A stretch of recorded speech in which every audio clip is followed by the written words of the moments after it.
Pa, malayo pa po ba yung pupuntahan natin? May gitsang oras na po tayong bumabiyahe ah. Malayo-layo pa, anak. Baka mga 2 oras pa tayong babiyahe. Ala, ang tagal pa nun pa ah. Baka mamaya sumuko na tong owner type jeep natin eh. Dahil mapapagod na si Buhawi. May ilalaban pa si Buhawi, anak. Kaya huwag ka mag-alala. Makakarating tayo sa pupuntahan natin na walang aberya. Ang laki talaga ng tiwala niyo dito kay Buhawi ah. Siyempre naman, hindi ka pa nag-aaral nang mabili namin ng mama mo ang sasakyan to. Ilang taon na rin walang mama mo dahil sa sakit. Pero nandito pa rin si Buhawi at service pa rin natin hanggang ngayon. Kung sa bagay, kasi nga po, alagang-alaga niyo po si Buhawi. Kaya po hindi lumalaki ang sira ng sasakyan. Naaayos niyo po agad. Kaya nga, nag-aral din ako ng pagmimekaniko eh. Para kapag may problema si Buhawi, ay ako na mismo ang bahalang gumamot. Ano nga bang lugar yung pupuntahan natin pa?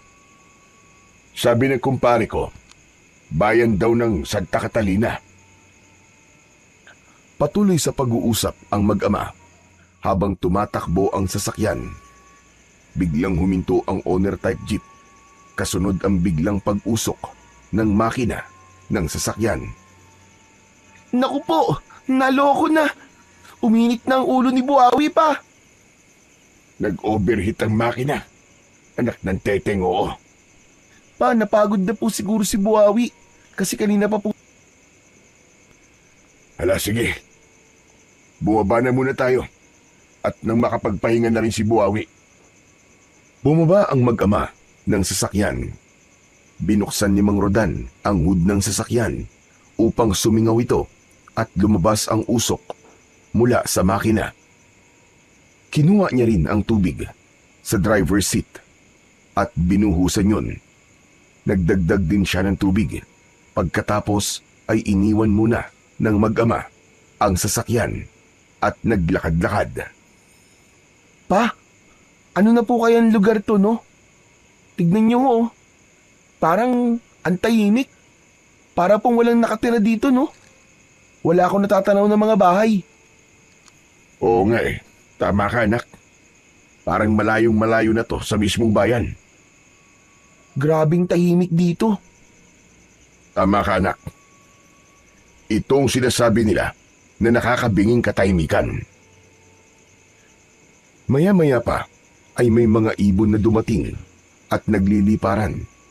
Kaya ang katahimikan ng lugar na yon ay napalitan ng ingay mula sa mga huni ng maliliit na ibong lumilipad. Hala pa, tignan niyo oh. Ang daming ibon. Saan kaya sila galing, no? Ang dami nila oh, grabe. Baka may mga pugad ng mga ibon na yan dito, anak. O kaya may lungga sila at doon sila galing.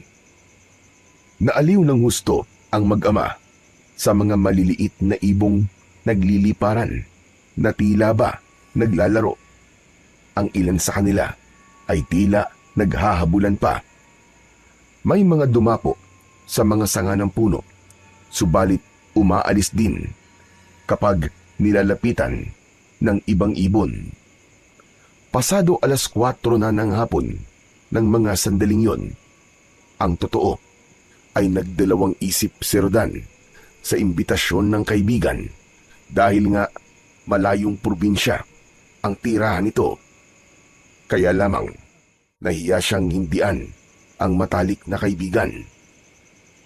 Kaya kahit malayo ay nagpursigi siyang puntahan at isinama nga si Chico dahil ayaw din ni Mang Rodan na maiwang nag-iisa sa kanilang bahay ang kanyang anak.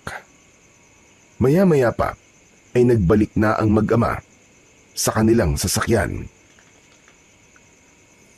Ganap na ring nakapagpahinga ang sasakyan na pinangalanan nilang si Buhawi. Sana pa, makisama po si Buhawi. Gaya ng sinabi ni Chico, ay nakisama naman ito. Hindi nahirapan ang kanilang ama nang i-start ang sasakyan. Agad naman itong umandar.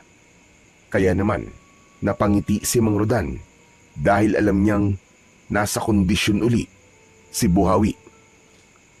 Ayos ka talaga, Buhawi. Antibay mo. Marunong ka talagang makisama. Dapat po talaga makisama siya, Tay. Dahil lagot po tayo kapag di po siya nakisama. Hindi tayo makakarating sa pupuntahan natin. Hindi tayo makakaatid ng binyagan ng anak ng kumpare nyo. Ama ka, anak. Nako, alam mo, kung wala lang akong utang na loob sa kaibigan kong yun, hindi ko pupunta ng binyag ng anak niya kung alam ko lang na ganito pala kahirap ang biyahe. Si Papa talaga oh. Parang gusto niyo pa pong magsisi ah. Eh yun na nga eh. Kung babalik tayo, mukhang mas malayo pa yung lalakbayin natin. Kaya tuloy na lang. Saka masarap naman pong bumiyahe pa eh. Nakakatuwang pagmasdan ng magagandang tanawin na dinaraanan natin. Kung sa bagay, para bang sa mga picture ko nga lang nakikita ang ganito kagandang view eh. Tama po kayo pa. Hindi ko nga po alam na meron pa palang ganito kagandang lugar eh. Patuloy sa pagbiyahe ang mag-ama hanggang sa mapansin ni Rodan na wala ng signal ang cellphone na nasa harapan ng manibela. Nako, dead spot na yata itong lugar na to ah. Lalong mahihirapan tayong makontak ang kumpare nyo pa. Hindi niya nabanggit sa akin na walang signal ng cellphone dito sa pupuntahan natin. Nasa syudad kasi siya eh, na magkausap kami sa cellphone. Sana makarating po tayo sa lugar nila pa. Magtatanong-tanong na lang tayo. Imposible kasing matawagan ko pa siya. Hanggang sa nagsimula ng kumagat ang dilim, patuloy pa ring binabagtas ng mag-ama ang mahabang kalsada. Hanggang ang mahabang kalsada na sementado na binabaybay ng kanilang sasakyan ay biglang naging mabato at maputik. Naku pa, lubak-lubak na po dito ah. Oo nga eh. Putol pa lang pagkakasimento ng kalsada. Kaya lang, wala tayong magagawa kundi tuloy ang biyahe natin. Dahil ito lamang ang daan papunta sa pupuntahan natin. Wala kasing ibang kalsada rito eh. Ito lang yun. Naku, mahihirapan panigurado si Buhawi. Oo nga. Sana wag siyang bumigay kahit medyo malubak na. Dahil walang ibang dadaanan, kaya kahit pausad-usad, ay ipinagpatuloy ni Namang Rodan at Chico ang paglalakbay sakay ng owner-type jeep. Nagsisimula na ring dumilim ang kanilang paligid na tanging ilaw mula sa kanilang sasakyan ang nagiging tanglaw nila. Mabagal ang takbo ng sasakyan dahil sa malubak at mabatong daan. Buong ingat ang ginagawang pagmamaneo ni Namang Rodan. Kaya lamang, sa kabila ng kanyang ginagawang pag-iingat, ay hindi pa rin niya napansin ang isang malaking uka sa daan na mayroong tubig. Nag-shoot doon ang isang gulong ng sasakyan. Naku po, ano yun? Naloko na! Tay, bakit ano po nangyari? Ayun, na-shoot ang gulong ni Buhawi sa malalim na lubak. Hindi makaahon. Pilit na iniahon ni Mang Rodan ang sasakyan. Itinodo niya na ang makina upang maalis sa pagkakahulog sa malalim na lubak. Subalit ayaw pa rin nung gumana. Hanggang sa inihinto na lamang ni Mang Rodan ang makina. Saka bumaba ang mag-ama. Paano po yan pa? Anong gagawin natin ngayon?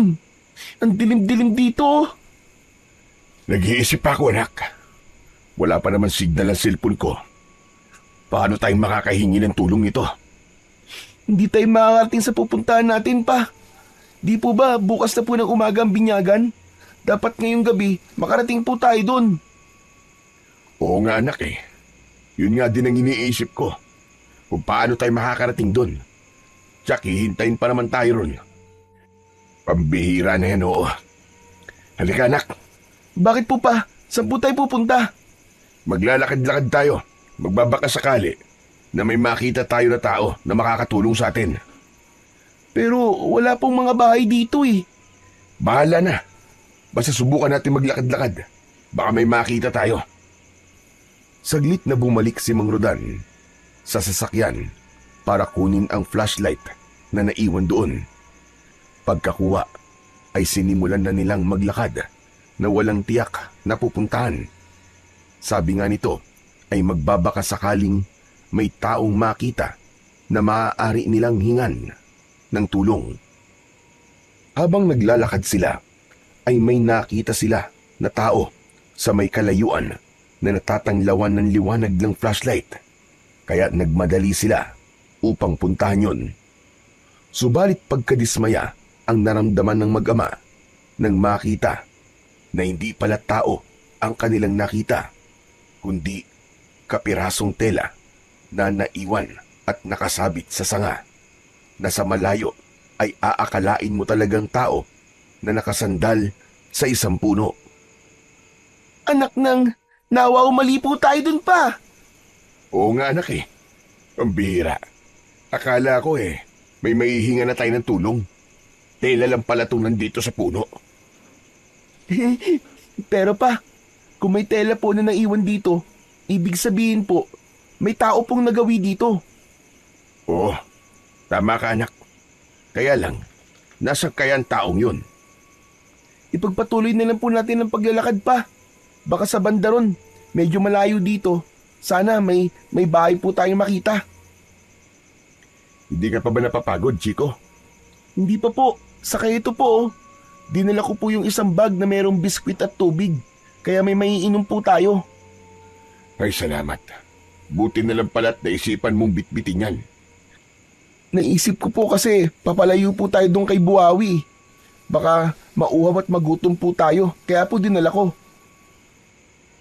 Ipinagpatuloy ng mag-ama ang paglalakad hanggang sa namalayan na lamang nilang malayo na ang kanilang nararating. Hindi na abot ng liwanag ng flashlight ang kinaroroonan ng kanilang iniwang sasakyan. Malayo na tayo anak. Ituloy na po natin ang paglalakad natin pa. Mabuti pa nga. Total, wala ring katiyakan ang paglalakad nating ito. Kaya lamang, patuloy na silang napapalayo. Ligtas naman ang dinadaanan nilang lugar. Ang tanging maririnig ay ang huni ng mga kuliglig. Hanggang sa makaramdam na ng pagod ang mag-ama.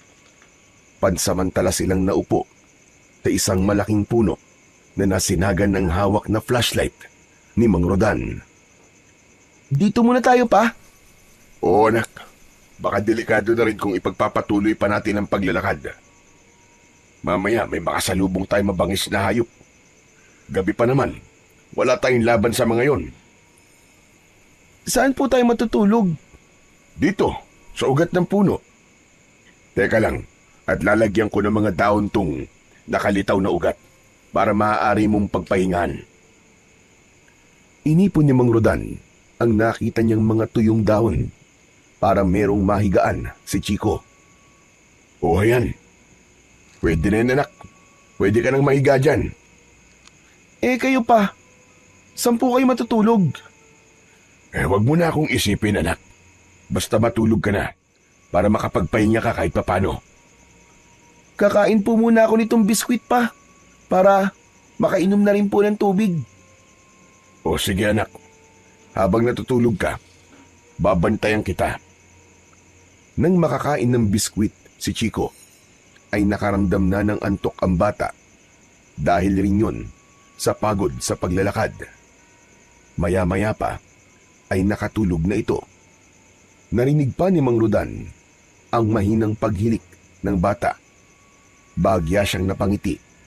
Naisip niya na pagod ng kanyang anak kaya agad itong nakatulog. Habang lumalalim ang gabi ay nakakaramdam na rin ng antok si Mang Rodan. Subalit pilit niya yung pinaglalabanan dahil ang nais niya ay manatiling gising para bantayan ang anak. Kaya lamang pagod din siya kaya hindi niya na nakayanan pa ang nararamdamang antok. Maya-maya pa ay nabitiwan na niya ang hawak na flashlight at gumulong yun sa may damuhan. Nakatulog na rin ang lalaki dahil sa labis na pagod. Mabilis na lumipas ang magdamag. Nagsimula na ang pagbubukan liwayway. Naging ligtas naman ang dumaang gabi sa mag-ama. Nagising si Mang Rodan at napaulong siya nang makita ang isang nilalang na nasa kanyang harapan. Sunod na ring nagising si Chico na napangangapa. Nasa harap nila ang isang batang lalaki na kasing edad ni Chico. Teka, sino ka? Shamboy! Shamboy ang pangalan ko! Mukha namang mabait ang batang nagpakilala sa pangalang Samboy. Nakangiti pa ito sa mag-ama. Dito ka ba nakatira, Samboy? Opo, pero medyo malayo pa po ang tirahan namin. Habang kausap ni Samboy ang mag-ama, ay may babaeng nagmamadali na dumating. Ikaw na bata ka. Kung saan ka nagpupunta? Akala ko ikaw na paano ka na. Nakita ng babae ang mag-ama na nasa ilalim ng puno. Sino sila, anak? Ba't kausap mo sila? Nakita ko lang po sila na natutulog po dyan, inang. Sino kayo? At bakit nandito kayo sa ganitong lugar? Masasamang tao ba kayo? Agad na kinuha ng babae ang gulok na nakasabit sa kanyang bewang. Handa niyang undayan ng taga, sina Mang Rodan. Teka, sandali. Hindi kami kaaway at lalong hindi kami masasamang tao. Hindi po kasi makalis yung sinasakyan namin eh. Nashoot po kasi sa lubak yung gulong. Tapos wala po kaming matutulugan. Kaya dito po kami natulog sa ilalim ng puno.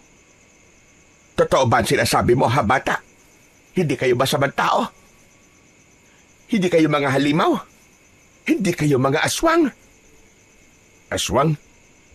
Naku, hindi. Tama ang sinabi ng anak ko si Chico. Nagkaroon lang ng problema sa sasakyan namin. Kaya napilitan kami matulog sa ganitong lugar. Inang, mukha naman po silang mababait eh. Salamat sa'yo, Samboy ah. Ako nga pala si Chico. Pwede ba kitang maging kaibigan? Oo naman. Inang, kaibigan ko na po si Chico. Kaya wag na po kayo magalit sa kanila. Ako nga pala si Rodan, tatay ni Chico. Pwede bang malaman ang pangalan mo? Ni Loisa ang pangalan ko. Nanay ako ni Samboy. Sabi nyo, nagkaroon ng problema ang sinasakyan nyo. Paano kayo makakalis dito? Yun nga ang iniisip ko eh. Gusto ko sanang humingi ng tulong para maalis yung gulong ng sasakyan namin doon sa pagkakalubog sa hukay. Meron kayang pwedeng tumulong sa amin? Ewan ko. Kung maaari silang pakiusapan. Mga kapitbahay mo ba? Mga kababaryo ko. Subukan natin. Maaari ba kami sumama sa'yo? Wag. Wag na kayo sumama. Bakit? Gusto kong humingi ng tulong sa kanila para maalis ang gulong ng sasakyan namin at may pagpatuloy namin ng anak ko ang pagpunta sa destinasyon namin. Baka sakaling umabot pa kami. Inang, isama na po natin sila. Pero anak, kawawa naman po sila dito. Saka baka po nagugutom na rin sila. Bagamat nagdadalawang isip si Loisa, ay pumayag na rin siya sa pakiusap ng anak na si Samboy upang isama ang mag-ama sa kanilang tirahan. Dahil alam ni Loisa na gutom si Rodan at Chico, kaya ipinaghanda niya ang mag-ama ng pagkain. Nilagang hinog na saging na saba at kamote ang inihain ng babae. pagpasensyaan nyo na itong nakayanan kong pagkain. Madalang kasi kami magsaing dito. Kadalasan na 3 beses sa 1 linggo. Kaya ito lang ang maipapakain ko sa inyo. Maraming salamat ni Loisa. Kami nga ang nahihiya dahil nakaabala pa kami sa inyo. Papa, pwede na po ba akong kumain? Mukhang masarap po itong nilagang saging at kamote na ibinigay po ni Aling ni Loisa eh. O sige anak, kumain ka na. Samahan mo kaming kumain, Samboy. Hindi na, Chico. Kayo na lang ng papa mo. Saka, busog pa naman ako eh. Marami na rin akong nakain kanina. O siya, sige. Maiwan ko muna kayo. Meron akong kailangan puntahan. Sige ni Loisa. At salamat nga pala sa pagkain ha. Walang anuman. Lumabas na ng bahay ang babae at tuloy-tuloy na umalis. Kaya naiwan sa bahay si Rodan at ang dalawang bata. Nagsimula na rin kumain si Rodan dahil nakaramdam na rin siya ng gutom. Samboy, kayo na lang ba ng inang mong nakatira dito sa bahay na to? Oo, matagal na kasing patay ang itay ko. Ganun ba? Sa akin naman, mama ko naman ang patay na. Kaya pala dalawa lang kayo ng papa mo na bumiyahe eh. Oo, tama ka. Hindi nga namin alam kung makakapunta pa ba kami sa bahay ng kaibigan ni Papa eh. Kasi nga, yun nangyari sa sasakyan namin. Siya nga pala, Samboy. Saan ba pupunta ang inang mo? Umalis siya. Baka po may kakausapin tao. Di po ba sabi niyo kailangan niyo po ng tulong para maalis na po sa lubak yung sasakyan niyo? Oo nga pala. Para maipagpatuloy na namin ang pagbabiyahe. Sana may makausap ang inang mo at pumayag na tulungan kami. Sana nga, kasi mahirap kausap ang mga tao rito sa baryo Takip Silim eh. Ha? Mahirap kausap? Anong ibig mong sabihin na mahirap kausap, Samboy? Hindi po kasi sila basta nahihinga ng tulong, lalo na po kapag may dayo na naliligaw dito sa baryo namin. Ayaw nilang tumulong? Opo, kaya nga madalas hindi kagad nakakaalis sa mga estrangherong napapadpad dito eh. Ibig mo ba sabihin, Samboy, mga suplado sila? Basta, sabi ni Inang, mahirap silang kausap, lalo na yung mga kalalakihan. Pero bakit kayo hindi naman? Tinulungan niyo pa nga kami ng papa ko. Iba kasi kami sa kanila. Pero dito kayo nakatira, di ba? Oo, matagal na kami rito. Dito rin ako ipinanganak. Nang matapos kumain, ay nagyaya si Chico kung maaari siyang samahan ni Samboy na lumabas at mag-ikot-ikot. Okay lang ba sa'yo, Samboy? Oo naman, para makita mo rin tong baryo namin. Kaya nagpaalam si Chico sa kanyang papa. Pumayag siya dahil kasama naman si Samboy. Pero mas pinili ni Mang Rodan na manatili na lamang muna sa loob ng bahay. Nakakaramdam kasi siya ng antok. Halos hindi siya makatulog ng maayos ng nakalipas na gabi. Dahil nga mas gusto niyang bantayan ang natutulog na anak.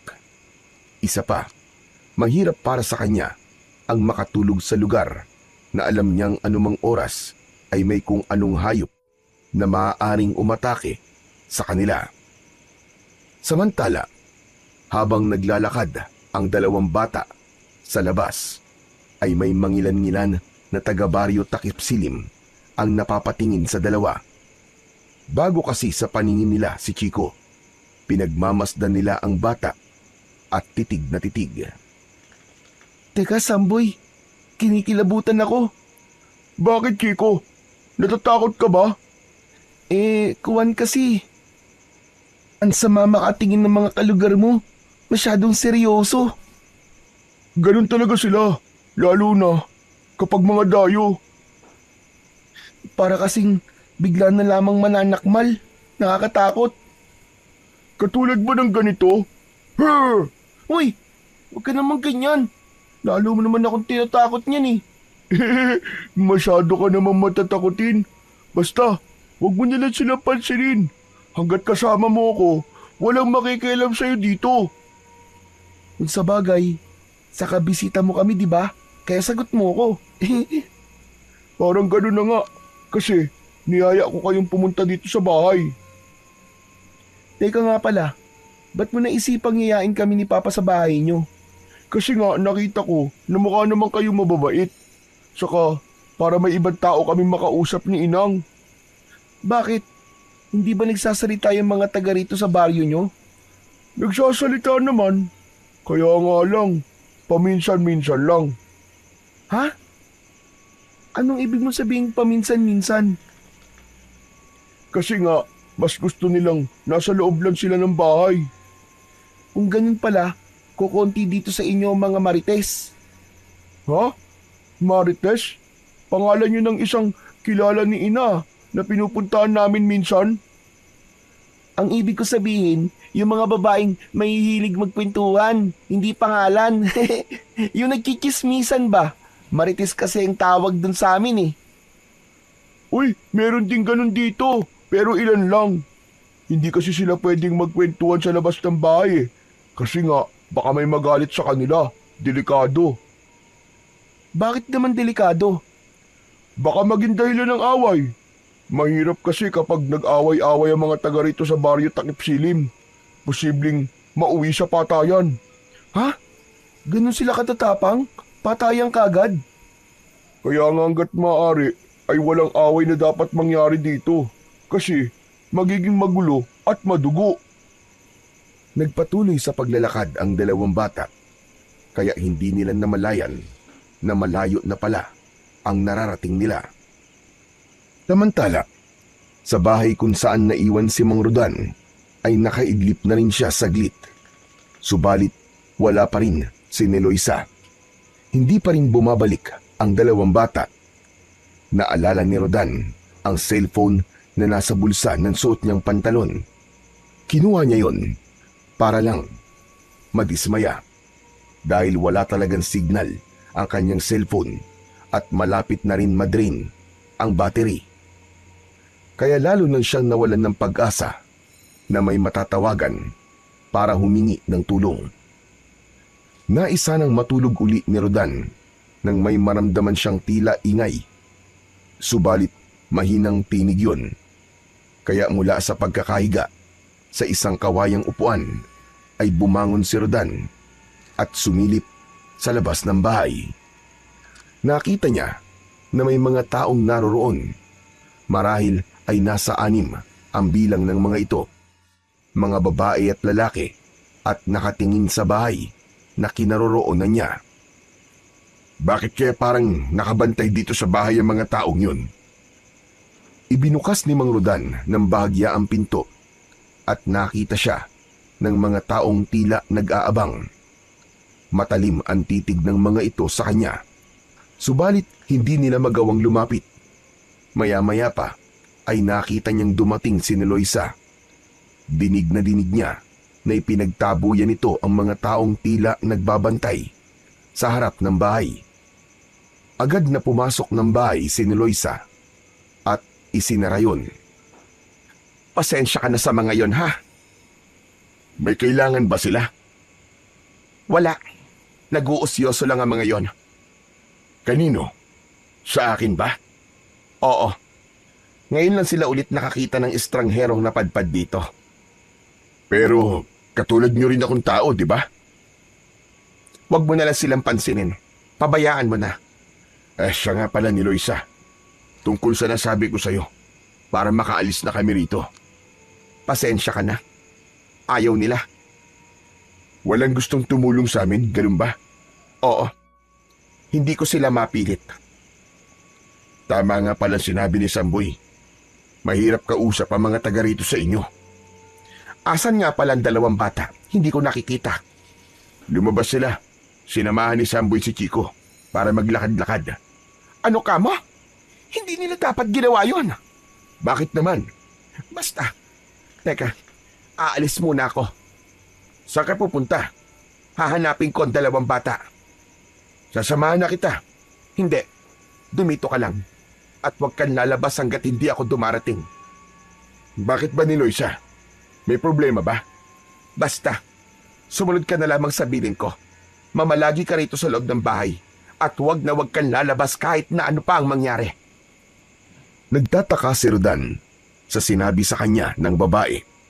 Hindi malinaw sa kanya kung bakit. Kaya lamang, mas alam ni Loisa ang ginagawa niya. Kaya sinunod na lamang niya ito. Hindi lumabas ng bahay si Rodan. Agad namang nakita ni Loisa ang dalawang bata nang hanapin niya ang mga ito. Inang, pauwi na po kayo. Kanina pa ako nakauwi at nalaman ko nga na umalis kayo ni Chico, kaya hinanap ko kayo. Sinamahan po ako ni Samboy na maglakad-lakad po. Hindi niyo dapat ginawa yon, Samboy. Nainip po kasi sa bahay si Chico, kaya sinamahan ko lang po. Buti na lang, walang masamang nangyari sa inyong dalawa. Po, Bakit po? Dahil hindi ka taga rito, Chico. Kasama naman po niya ako, Inang. Kahit na ba? Paano na lamang kung may gumawa ng masama sa inyo? Lalo na kay Chico. Inang, hindi ko naman po hahayaang mangyari yun eh. Siyempre po, ipagtatanggol ko po ang bago kong kaibigan. Hindi yun ganun kadali. Mabuti pa, umuwi na tayo. Aling ni Loisa, nasan po si Papa? Naiwan siya sa bahay. Pinagbawalan kong sumama sa akin. Isinama na ni Loisa ang dalawang bata upang umuwi. Gaya ng bilin ni Loisa kay Rodan, hindi ito umalis ng bahay, kundi na malagi lamang doon. Kung walang tutulong sa amin para maiahon sa malalim na lubak ang sasakyan namin, paano kami makakaalis dito? Hayaan mo. Patuloy akong makikiusap na may tumulong sa inyo. Paano kung wala pa rin? Mapipilitan kayong manatili rito hanggang sa makaisip tayo ng ibang paraan. Mukhang hindi na tayo makakarating sa pupuntahan natin, anak. Oo nga po pa eh. Pero okay na rin po yun. Alin ang okay doon, anak? Yun nandito po tayo kina Samboy. Eh di parang nakakapagbakasyon na rin po tayo dito. Habang kausap ni Loisa si Mang Rodan nang may tumawag sa kanya galing sa labas ng bahay. Lumabas siya at nakita niya ang isang lalaki doon. Pamilyar ito sa kanya, kaya lumapit si Loisa. Magandang araw, Saldo. Ikaw pala yan. Magandang araw naman. Bari ba kitang imbitahan ni Loisa? Saan? Sa bahay ni Martin. Gusto kanyang makausap eh. Tungkol naman saan?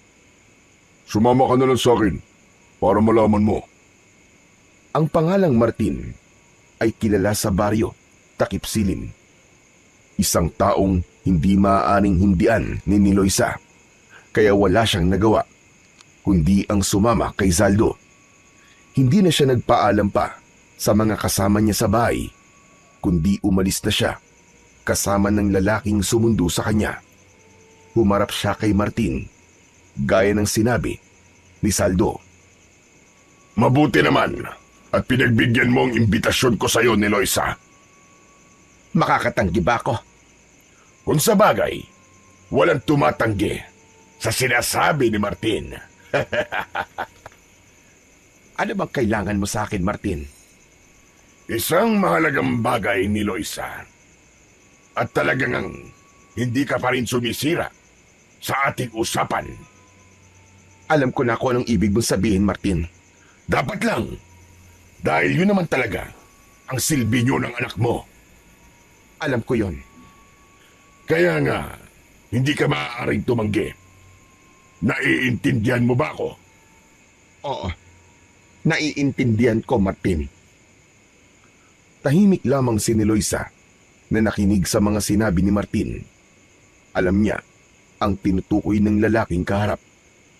Samantala, sa maikling sandali na magkasama ang dalawang bata, ay nagkakasundo sila. Akala mo ay matagal nang magkakilala. May mga bagay silang napagkakasunduan. Ang husay mo pala mag-drawing, Chico. Si Papa nagturo sa akin ito. Kung gusto mo, turuan din kita. Siyempre naman. Hilig ko rin kasi mag-drawing eh. Dito sa papel na wala sulat, dito tayo mag-drawing, dali. Teka, ano bang paborito mong i-drawing? Mga aswang, tapos mga halimaw, tapos ang kalaban nila ay mga superhero. Ha? Talaga? Ganun din ang dinidrawing ko eh. Yung mga superhero tapos kalaban nila mga monster, mga kapre, mga tikbalang, mga diwende, at kung ano-ano pa. Tapos yun nga yung sinabi mo, yung aswang. O sige, simulan na natin mag-drawing. Ikaw ang magdodrawing ng mga superhero, tapos ako naman ang magdodrawing ng mga aswang at monster. Ayos yun. Gusto ko yun. Game na. Nang makauwi na ng bahay, ay dinatnan ni Loisa na abala ang dalawang bata sa kanilang ginagawa.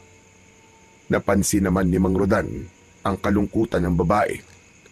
Kaya nang maupo ito sa upuan na malapit sa mesa, na nasa kusina ay sinundan siya nito at kinausap dahil alam niyang may bumabagabag kay Niloisa. Hindi siya nakikialam ako ni Loisa. Pero napansin ko ang kalungkutan mo nang dumating ka. Wala ito. May iniisip lang ako, Rodan. Kung okay lang sa'yo, maaari mo sabihin sa akin. Baka makatulong ako. Hindi na. Sa akin na lang. Dahil ba sa amin ng anak ko? Pasensya ka na ni Loisa. Kaya lang hindi pa kami makakaalis hanggat walang tumutulong sa amin para maalis ang sasakyan na nasa malalim na lubak. Kung makukumbinsi mo sana ang ilang mga taga rito sa inyo para tulungan ako, baka makaalis na kami rito ni Chico. Yun na nga ang ikinakabahala ko. Bakit? Ayaw nilang umalis kayo rito. Ano ka mo? Pero kung ako ang tatanungin, gusto ko nang umalis na kayo. At wag nang abutin pa ng kung ilang araw. Itinataboy mo na kami. Hindi yun pagtataboy, Rodan. Pero ang gusto mo'y umalis na kami rito, di ba? Oo. Para yun sa kaligtasan nyo. Teka. Anong ibig mong sabihin? Hindi kami ligtas rito ng anak ko? Tumayo sa pagkakaupo si Niloisa. Iniwasan niya ng sagutin ang tanong ni Rodan. Meron pa pala akong kailangan gawin. Teka sandali, Niloisa. Hindi mo pa sinasagot ang tanong ko. Naguguluhan ako sa sinasabi mo eh. Sinabi ko na ang gusto kong sabihin.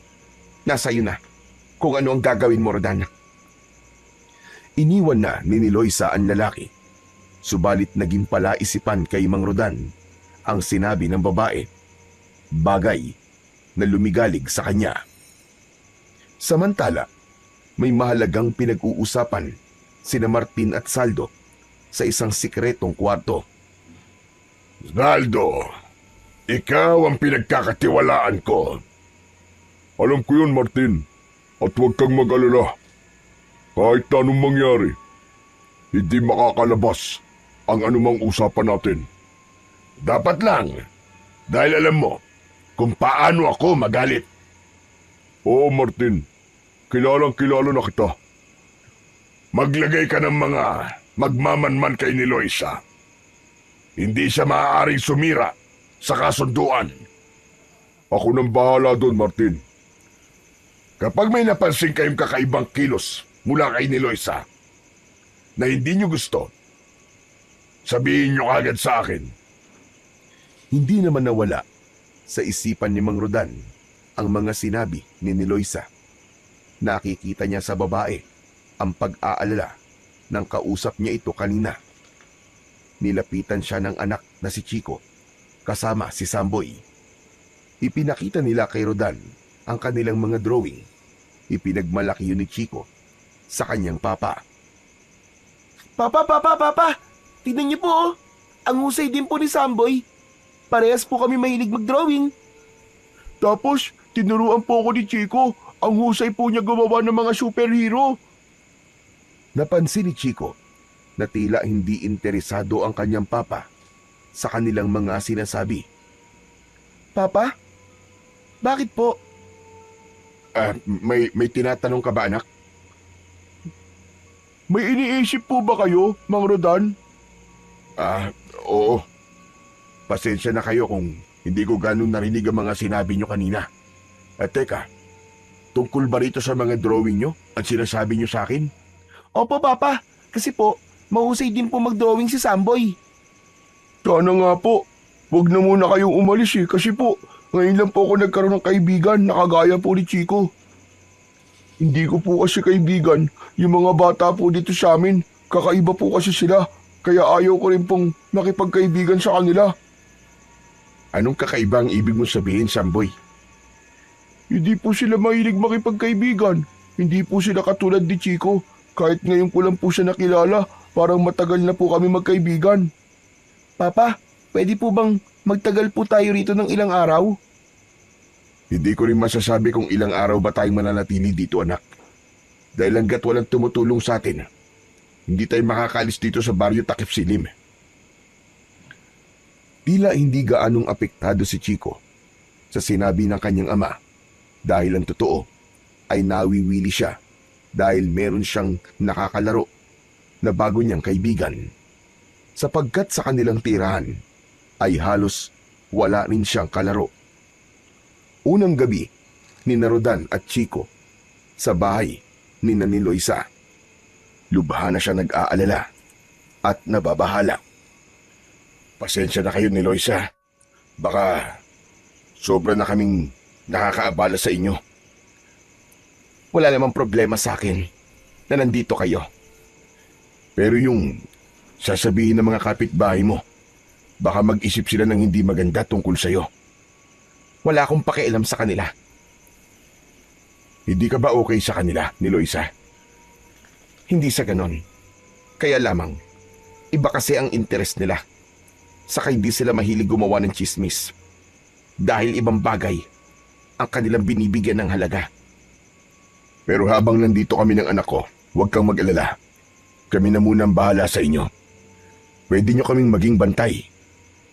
Bantay? Oo, para walang masamang mangyari sa inyo. Kung may manloob dito sa bahay mo, ako ang haharap sa kanila. Sabi ko naman sa Rodan, ligtas kami ng anak ko. Walang makikialam sa amin. Pero dalawa lang kayo rito. Ang totoo niyan, kayong dalawa ang dapat mag-ingat. Lagi mong sinasabi yan, pero ayaw mo namang ipaliwanag sa akin. Dahil hindi pwede. Bakit naman? Nag-iingat lang ako. Tungkol sa sinabi mo na mas mabuti kung aalis na lang kami. Para saan ba yun? Hindi ko na kailangan ipaliwanag. Dahil kayo mismo ang siyang makakadiskubre nun. Napailing na lamang si Rodan. Hindi pa rin niya mapilit si Loisa na sabihin sa kanya ang hiwagan laging sinasabi nito. Kaya lalo lang siyang pinag-iisip kung ano nga ba ang tungkol doon. Madilim na ang paligid. Maaari na kayo magpahinga. Pero maaga pa. Maagang nagpapahinga ang mga taga rito. Kaya nga, maaga rin kumakain. Basta pagdating ng dilim, karamihan sa mga taga rito ay nasa loob na ng kani-kanilang mga bahay. Maaga ring nakatulog si Mang Rodan at Chico. Natulog sila sa ibaba ng bahay habang ang mag-inang ni Loisa at Samboy ay nasa itaas. Malalim na ang gabi nang may marinig na kakaibang tunog si Mang Rodan. Ilang ulit na tunog na tila huni mula sa isang uri ng tambuli na sinundan pa ng dagundong mula sa isang kakaibang uri ng tambol. Anong ingay yun? Parang pagsisimula ng isang seremonya. Pinakinggang mabuti ng lalaki ang narinig na dagundong na paulit-ulit. Nasundan yon ng tila matitinis na sigawan ng mga tao. Ano kaya yon? Kailangan makita ko at malaman kung ano at saan galing yon. Tumayo si Mang Rodan at nagtungo sa pintuan para lumabas ng bahay. Kaya lamang nakasara yon at mahigpit ang pagkakasara. Ginamitan pa yun ng kadena at kandado para lang matiyak na hindi basta mabubuksan ang pinto ng bahay.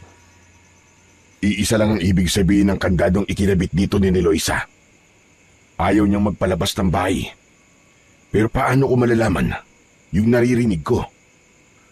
Walang nagawa si Mang Rodan para buksan ang pinto dahil sa mahigpit na pagkakakandado. Kaya naman, bumalik na lang siya sa kanilang higaan ni Chico. Gusto sana niyang gisingin si Loisa para magtanong, pero umiral sa kanya ang hiya. Nakikituloy na nga lang sila, mang-iistorbo pa siya. Yun ang pumasok sa isipan niya. Kaya nagpasya na lamang siya na bukas paggising na lamang nila sa kanya aalamin kay Loisa ang tungkol sa kanyang narinig. Subalit nang mahiga na ulit si Mang Rodan, ay iba pang ingay ang kanyang narinig. May mga yabag at pagaspas ng kung anong uri ng hayop ang tila nasa labas ng bahay. Ano kaya yun? Humanap ng mga siwang ang lalaki upang makita kung ano ang nangyayari sa labas ng bahay. Subalit nang may makita siyang siwang ay wala naman siyang maaninag sa labas. Madilim doon at tila naging maramot ang buwan para magbigay ng kahit konting liwanag. Ang ingay na naririnig ni Rodan ay ramdam niyang tila hindi umaalis at paikot-ikot lamang sa bahay. Nagkasya na lamang siya para pakinggan ang ingay. Wala siyang ideya kung anong meron sa labas. Hanggang sa mag-uumaganay, naririnig pa rin niya. Inabot na siya ng antok at nakatulog. Nagising siya kinabukasan dahil sa kalabit ng kanyang anak. Papa! Papa, gising na! Bakit anak? May kailangan ka ba? Nagugutom po ako, Papa. Pero si Niloisa lang ang nakakaalam ng pagkain dito. Biglang nagsalita si Niloisa. Nagising na rin pala. Nakapagluto na ako ng nilagang kamote at mais. Yun lang ang ating magiging almusal. Walang problema doon, Niloisa. Kinakain naman ni Chico kahit ano. Hindi siya mapili sa pagkain. Kanina ka pa pala gising. Oo, maaga ako nagigising. Chico, nasa mesa na sa kusina ang pagkain. Pwede ka nang kumain doon. Maya-maya lang, gigising na rin si Samboy. Pa, kain na po tayo. Sige na, mauna ka na anak. Nagtungo na sa kusina si Chico. Kaya sinamantala ni Rodan ang pagkakataong yun para makausap si Niloisa. May itatanong lang sana ako sa'yo, Niloisa. Inaasahan ko na yon. Tungkol ba sa narinig mo kagabi? Oo, kaya lamang gusto ko sanang alamin. Pero hindi ako makalabas ng bahay. Dahil sinadya kong kandaduhan yon. Alam ko kasi, nasusubukan mong lumabas kapag may narinig ka. Ano ba yun, Niloisa? Bakit ganun yung mga narinig ko? Saka parang merong mga hayop ako naririnig na paikot-ikot dito sa bahay mo. Nakita mo ba sila? Hindi. Sinubukan ko sumilip. Pero wala naman ako nakita sa labas ng bahay dahil sobrang dilim. Ang mga narinig mo ay bahagi ng mga sinasabi ko. Kaya ang gusto ko sana ay wala na kayo rito. Pero hindi nga maaari. Dahil hindi kayo makakaalis pa. Pero ano ba mga yun? Nagsisimula na ang matinding dilim. At pagkalipas ng ilang araw na dilim, ay liwanag na. Pagsikat ng bilog na buwan. Anong ibig mo sabihin, Niloisa? Naghahanda na sila para sa isang malaking okasyon. Okasyon? Anong okasyon? Sa pagpapalakas ng kanilang kapangyarihang itim. Teka, hindi kita maintindihan, Niloisa. Ano ba sinasabi mo? Diretsahin mo na nga ako. Bakit, Rodan? Wala ka pa bang nararamdamang kakaiba sa lugar na ito? Wala kang nakikitang hindi pangkaraniwan? Ang totoo marami. Pero hindi ko kayang ipaliwanag kung ano ba talaga ang mga nakikita ko. Andito kayo sa lugar na isinumpa. Ang Baryo Takip Silim. Baryong isinumpa? Oo. At ang sino mang estranghero na makakarating sa lugar na ito ay wala ng pag-asa pang makaalis ng buhay. Ano? Kinilabutan si Rodan sa sinabi ni Niloisa. Napaurong siya habang kausap ang babae. Teka, sandali lang. Tinatakot mo ba ako? Hindi kita tinatakot. Walang dahilan para takutin kita. Kundi ang gusto ko lang ay ipaalam sa iyo ang katotohanan tungkol sa lugar na kinaroroonan niyo ngayon.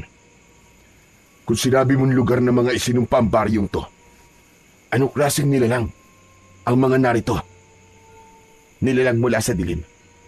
Alipin sila ng kadiliman. Mga lahing aswang.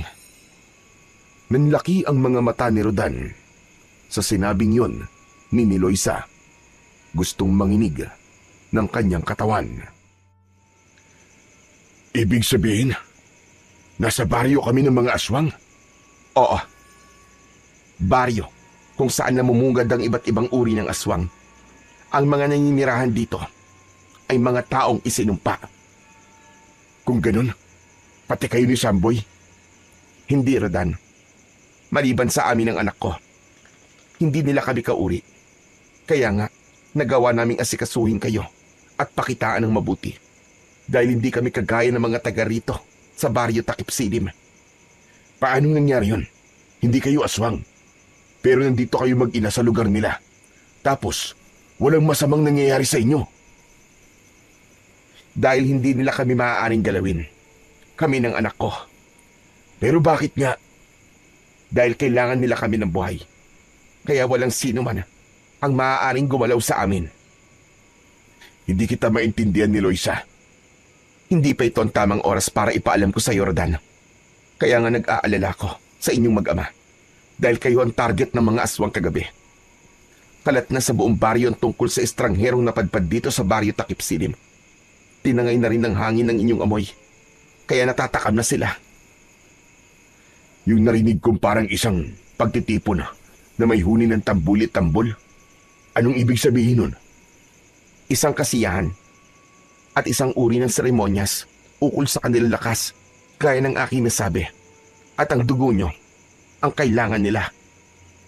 Hindi maaaring mangyari yun. Kaya nga gusto ko sana'y umalis na kayo bago pa malaman ng pinuno ng mga aswang. Pero, hindi na maaari. Bakit? Alam na nila ang tungkol sa inyo. Kaya nga ako pinatawag para pigilan ang inyong pag-alis. Kami ang gagamitin ng mga aswang para sa kanilang nalalapit na pagtitipon. Oo, gaya ng kanilang nakagawian at bahagi ng kanilang tradisyon. Dapat silang magkaroon ng alay. Hindi yun mangyayari. Hindi ko papayagang mamatay kami sa lugar na ito. Gusto ko kayong tulungan. Pero kapag ginawa ko yun, kami naman ang mapapahamak ng anak ko. Alam ko ang laman ng puso mo ni Loisa. Pinagmamalasakitan mo kami. At hindi rin ako papayag na mapahamak kayo ni Samboy. Salamat, Rodan. Salamat. Alam ko may magagawa tayo. Hindi maaaring magtagumpay ang mga aswang na yun sa kanilang masamang pakay. May naisip ka bang paraan? Oo ni Loisa. Paano? Sabihin mo. Kailangan ko ang tulong ninyo ni Samboy. Hindi agad nakasagot si Loisa. Nakaramdam siya ng takot sa anumang balak gawin ni Mang Rodan. Ngayon, naiintindihan ko na kung bakit kailangan mapadpad kami ng anak ko sa lugar na ito. Dahil sa isang mahalagang bagay, sa isang misyon na siguro'y nakatadhana talaga para sa akin. Hindi ko alam kung makakaya kong tulungan ka, Rodan. Ni Loisa, walang ibang maaaring tumulong sa akin dahil ikaw lang ang nakakaalam ng pasikot-sikot sa baryong ito at nakakakilala sa mga taga rito, lalo na sa pinuno ng mga aswang na sinasabi mo. Ano nga ba ang pangalan niya? Martin, isang malaking tao na bundat ang tiyan dahil na rin sa kanyang katakawan. Katakawan? Oo, wala siyang kabusugan. Dalawa sila ng kanyang kanang kamay. Si Saldo. Silang nasusunod sa baryong ito. Ginagamit niya ang mga kauri niyang aswang para sa kanilang sariling pakinabang. Ang ibang aswang dito ay mga taong kinamkam nila ang kayamanan at ginawa silang aswang para maging alipin nila. Kung ganun, sila ang dapat mawala. Oo, pero hindi tayo kagad makakalapit sa kanya dahil may mga tuta siya. Ang ibig ko sabihin may mga alipores na pumuprotekta sa kanya. Sila muna ang haharap sa sino mang gustong kumalaban kina Martin at Saldo. Kahit gaano pa sila kalakas, kahit na makapangyarihan sila, meron silang magiging katapat. Sana nga, Rodan. Sana nga. Dahil matagal ko na rin gustong mawakasan na ang kanilang kasamaan. Lalo na't ang huli kong nalaman ay nagbabalak sila na lalo pang palaganapin ang kanilang hukbo. Ibig sabihin sasakupin na rin nila ang ibang lugar. Tama ka. At kapag nangyari yon, lalo lang lalaganap ang kasamaan. At kawawa ang mga pangkaraniwang tao. Gagawin nilang mga aswang ang mga yon dahil sa ambisyon ni Martin na mamuno ng higit pa dito sa Baryo Takip Silim, kundi ng isang malaking hukbo. Kaya nga nakikiusap ako sa iyo ni Loisa. Magtulungan tayo. Sa pag-iisa ni Rodan ay napapaisip siya kung tama nga ba ang kanyang naging desisyon. Pangungunahan niya ang paglipol sa mga aswang sa Baryo Takip Silim. Kaya lamang sa papanong paraan. Alam niyang gusto lang niyang bigyan ng pag-asa si Loisa na may paraan pa para matapos ang malaking problema niya. Maging ang masugpo ang kasamaang pilit na pinapalawak ng mga aswang sa baryong yun. Habang nag-iisip, ay naalala ni Mang Rodan ang isang pangyayaring matagal na rin ang nakalilipas. Noong kabataan pa niya, ay mahilig siyang maglakbay hanggang sa nakarating siya sa isang bayan sa Zamboanga. Napadpad siya sa isang gubat dahil sa pangangaso. Subalit hindi inaasahan ay inatake siya ng isang tigre sa gubat. Buong akala niya ay katapusan niya na yon. Iniwan siya ng mabangis na hayop na duguan. Subalit may buhay pa siya noon. Hanggang isang matandang lalaki ang nakakita sa kanya. Tinulungan siya at iniuwi siya sa yungib na tirahan. Ginamot siya doon hanggang sa gumaling. Ilang buwan din ang naging pananatili niya sa gubat kasama ang matandang lalaking tumulong sa kanya. Ang pangalan nito ay si Apo Lucas. Magaling na mga sugat mo, Rodan. Utang ko po sa inyo ang ikalawang buhay ko, Apo Lucas. Kung hindi po dahil sa inyo, baka pinaggutay-gutay na po ang katawan ko ng mabangis na hayop na yun. Pinagkadya ng tadhana na mapadaan ako sa lugar kung saan ka naroon.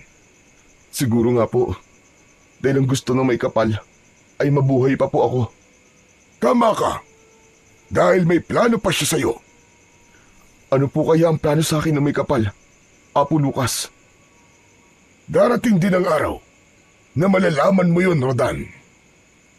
Maraming salamat po sa pag-aalaga niyo po sa akin. Hindi ko po alam kung paano po ako makakaganti sa inyo, Apo Lucas. Ginagawa ko ang pagtulong sa aking kapwa na walang hinihintay na kapalit. Masaya ko sa ginawa ko dahil nailigtas ko ang buhay mo.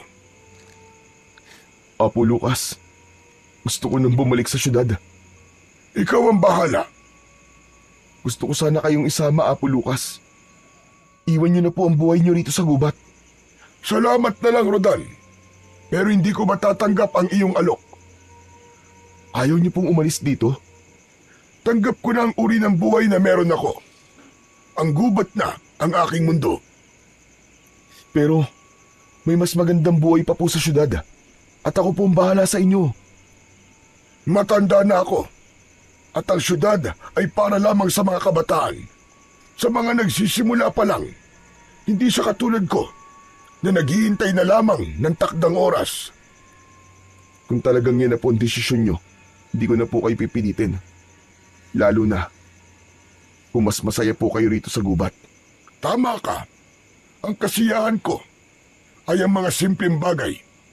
Siya nga pala, bago ka umalis, meron akong ibibigay sa'yo. Ano po yun, Apo Lucas? Mula sa suot na lumang pantalon, ay inalis ni Apo Lucas ang isang lumang sinturon. Gawa yun sa balat ng hayop.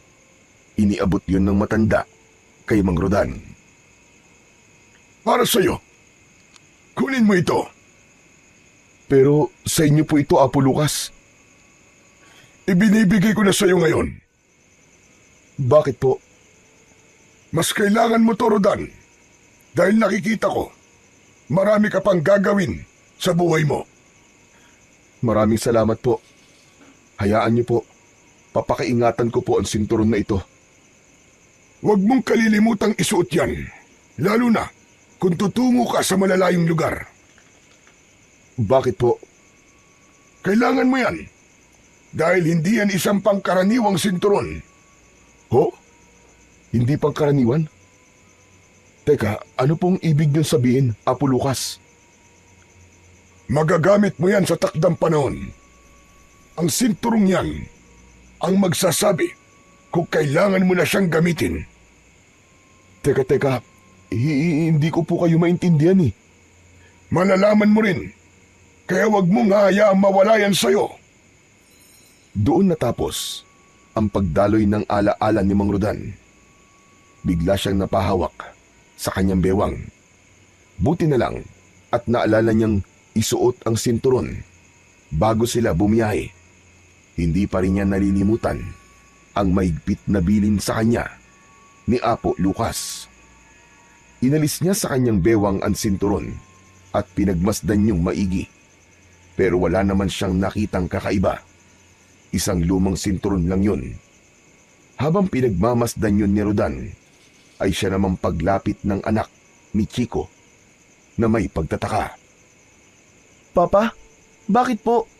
Ano po nangyari? Bakit tinubad niyo po ang sinturon niyo?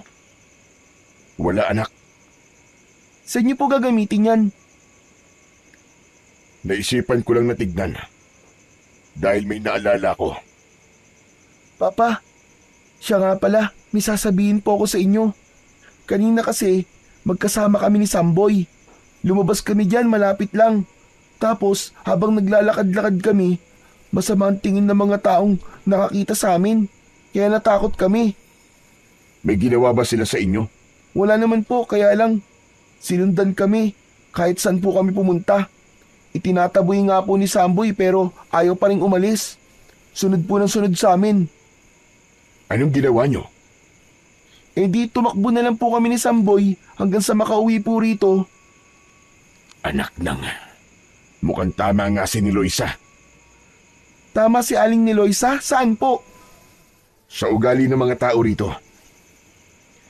Parang nagiging nakakatakot na nga po ang mga taga rito sa baryo ni Samboy eh. Ang sasama po nila kung tumingin. Kaya nga sa susunod, wag na muna kayong lalabas. Delikado kasi. Papa, totoo kaya yung sinabi ni Samboy sa akin? Aswang daw yung mga taga rito. Sinabi niya yun sa'yo? Opo, Papa. Kaya nga kinilabutan po ko eh. Kaya lang, bakit hindi naman sila napapahamak ni Aling ni Loisa? Anak, makinig ka. Tama si Samboy. Ha? Na mga aswang po ang taga rito sa baryo? Oo. Yun din ang sinabi sa akin ng nanay niya. Kaya nga, ang kailangan natin ay mag-ingat. Pero pa, kung aswang po sila, ba't di pa po tayo umalis dito? Hindi na tayo basta makakaalis, anak. Samantala, minsan pa ay may pinag-usapan sina Martin at Saldo. Naroon noon si Aling ni Loisa sa lugar ng pinuno ng mga aswang. Dahil may pagkakataon na ginagawang utusan din nila ang babae, narinig niya ang pinag-uusapan ng mga ito. Naiutos mo na ba ang sinabi ko, Saldo? Oo, Martin. At nagawa na nila. Magaling. Kaya wala nang dahilan para makaalis pa sila. Oo, mananatili na sila rito hanggang sa matapos ang ilang gabi ng kadiliman. Sa pagdating ng liwanag ng buwan, hindi na tayo mahihirapan pa dahil nakahanda na. Tama ka. Kaya 2 gabi ng kadiliman na lang ang ating hinihintay. Nang makauwi si ni Loisa, ay agad na ibinalita nito kay Mang Rodan ang kanyang nalaman. Ano ba sinasabi mo ni Loisa? Tuluyan na nilang sinara ang pag-asa niyo makaalis pa rito. Teka, anong ibig mo sabihin? Ang sasakyan niyo na nalubog sa malalim na lubak. Wala na. Ano ka mo? Wala na? Oo, ipinasunog na ni Martin. Tiniyak niyang hindi na kayo makakaalis pa rito. Sigurado ka ba? Oo, sabi ko naman sa'yo. Gagawin ni Martin ang lahat para sa kanyang ibig mangyari. Wala na pala akong magagawa pa. Konting sandali na lang, Rodan. 2 gabi na lang ng kadiliman ang siyang nalalabi.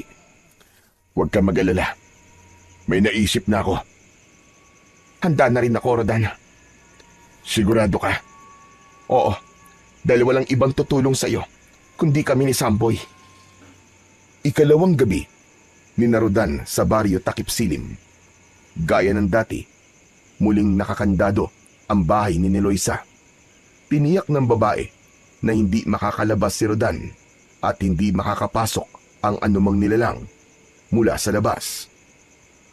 Malalim na ang gabi nang muling marinig ni Rodan ang kakaibang ingay. Kaya napabangon siya at agad na inalis ang sinturon na nasa kanyang bewang.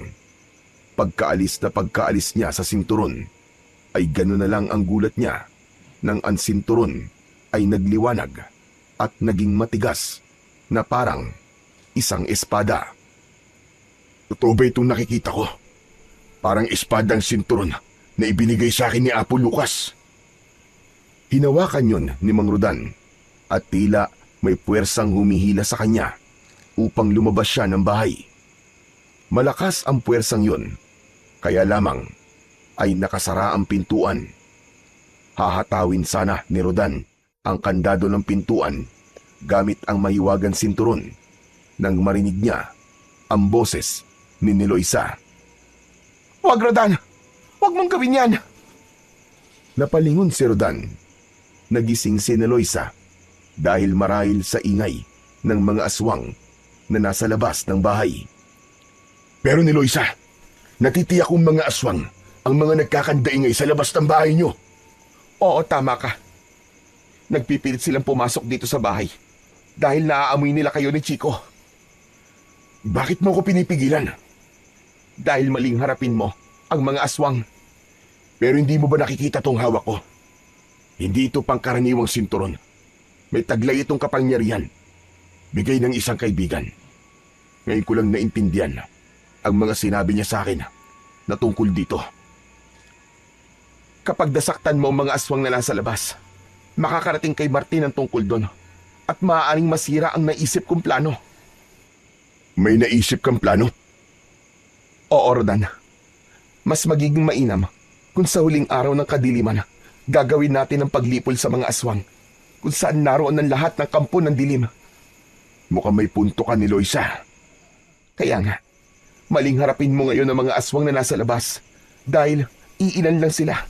Ang kailangan natin ay malipol silang lahat. Nakuha ni Rodan ang ibig mangyari ni Eloisa. Kaya maghihintay sila ng sinasabing huling gabi ng kadiliman. Bago dumating ang naturang sandali na sinabi ni Eloisa na gabi ng kadiliman, ay nagplano sila ni Rodan. Hindi na nila maaaring itago pa sa mga bata ang tungkol sa bagay na yon. Sila man ay makakatulong para magtagumpay ang kanilang misyon. Inisa-isa ni Eloisa ang naisip niyang dapat gawin. Nagbigay na rin ng kanyang suwestyon si Mang Rodan para sa kanilang plano. Hindi nagpahuli ang dalawang bata dahil may kanya-kanya rin silang sinabi na posibleng makatulong. Ilang oras din ang kanilang naging pag-uusap para maging maayos at hindi yon pumalpak. Dahil kapag nasira ang kanilang plano, ay pare-pareho silang mapapahamak. O ano, malinaw na ba sa inyo lahat? Oo, Rodan. Alam ko na ang gagawin natin. Chico, Samboy, kailangan huwag kayo maghiwalay. Dahil ikaw, Samboy, ang poprotekta kay Chico. Opo, Man Rodan. Ayos. Basta lagi tayo magkasama ha, Samboy. Oo naman. Partner tayo, di ba? Apir! Nagkatawanan pa ang dalawang bata. Para sa kanila'y tila isang paglalaro lamang ang kanilang gagawin. Kaya pinaalalahanan nito ni Eloisa. Samboy, anak. Isipin mo lagi na hindi ito paglalaro lamang. Kaya dapat seryosohin nyo ang mga gagawin nyo. Nagkakaintindihan ba tayo, anak? Alam ko po yun, Inang. Medyo pinapagaan lang po namin ang sitwasyon para hindi kami mataranta ni Chico. Oo nga po, Aling Eloisa. Pero seryoso po kami ni Samboy. Gagawin namin ng tama ang napag-usapan natin. Mabuti naman kung ganon. Ngayong malinaw na sa atin ang lahat, maghihintay na lang tayo ng tamang oras Bukas na ang huling gabi ng kadiliman. At pagkatapos nun, ay liliwanag na ang bilog na buwan. At yun na ang hinihintay na sandali ng mga aswang. Pero bago pa dumating ang pagsikat ng buwan, kailangan kumilos na tayo. Makakatulong ang kadiliman para magawa natin ang ating plano. Bahagi ng gagawing paghahanda ni Eloisa ay isinalang niya sa apoy ang isang kawali. Nilagyan yun ng isang boteng langis mula sa nyog. Iinitin niya yun at hahaluan ng mga halaman na kinatatakutan ng mga aswang. Kapag napaghalo niya na yun at napalamig na, ay ipapahid nila yun sa kanilang buong katawan. Sige na, simulan niyo nang ipahid sa inyong katawan ang niluto kong langis. Inang, madulas po ito. Oo nga po, Aling Eloisa, para po kami maliligo nito sa langis ng nyog. Ano bang gusto niyo? Ang magtagumpay tayo o maging biktima kayo ng mga aswang?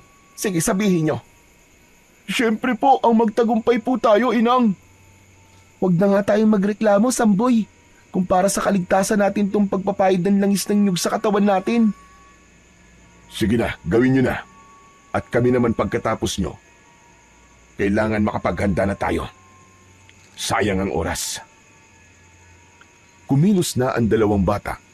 Nang matapos silang magpahid ng langis sa buong katawan, ay sumunod na sina ni Eloisa. Subalit nang magpapahid na si Rodan, ay pinigilan siya ng babae.